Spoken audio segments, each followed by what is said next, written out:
Did you know that black women were used as wet nurses during slavery? Did you know that? Let's talk about it. Now, some historians believe that the practice of wet nursing originated in the 1600s when malaria claimed numerous lives of many white settlers. Okay. The slave owners believed that feeding their babies with milk from their enslaved women would provide natural immunity towards malaria. But at some point, white mothers considered it below their social status to breastfeed since it was unfashionable and inconvenient. Instead, they preferred to have black enslaved wet nurses breastfeed their babies.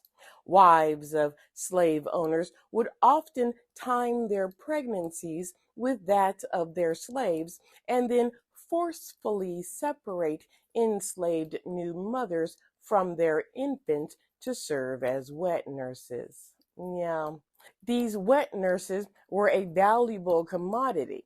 In 1850, 20% of white enslavers, that's about 70,000, relied on them to breastfeed their children.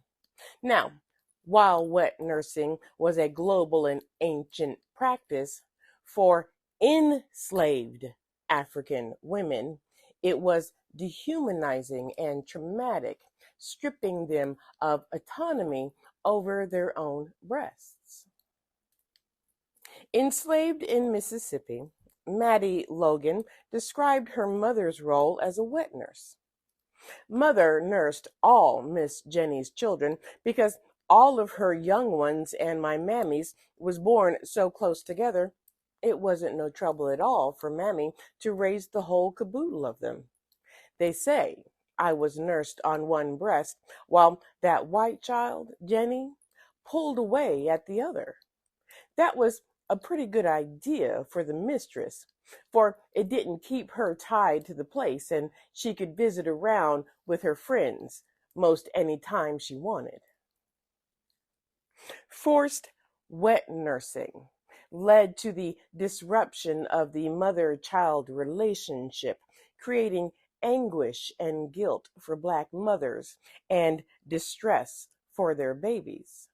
This led to the stereotype of the bad black mother, the racist caricature of the mammy, a black enslaved woman who was devoted to mothering white children, but who neglected her own. And we've talked about the mammy caricature. Certified nurse midwife Stephanie Devane Johnson of Greensboro, North Carolina, held focus groups to ask Black women about breastfeeding.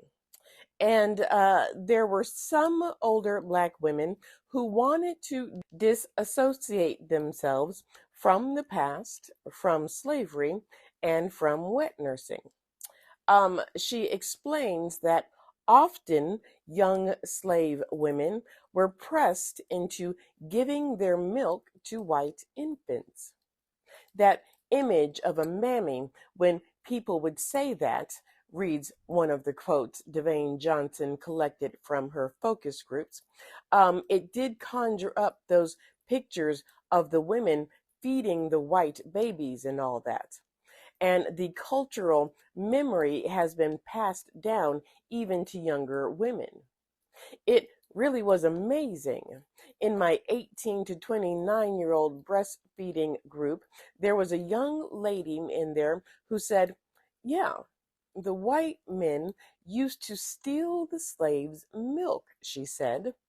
Devane Johnson explained that often slave women had to be away from their own children at the cost of their own children's lives. A lot of slave babies died during slavery because they weren't breastfed. They were fed concoctions of dirty water and cow's milk. After slavery ended, Some Black women continue to serve as wet nurses for white families, exposing them to further exploitation. Many Black women were still wet nurses in the 1940s. And even today, Black newborns are 9 times as likely to get formula in hospitals compared with white babies. And healthcare providers are less likely to discuss breastfeeding with Black mothers during pregnancy. Even for Black mothers who do decide to breastfeed, lactation consultants are more likely to spend less time helping Black women with breastfeeding concerns than white women because of the racist and false belief that Black women do not breastfeed.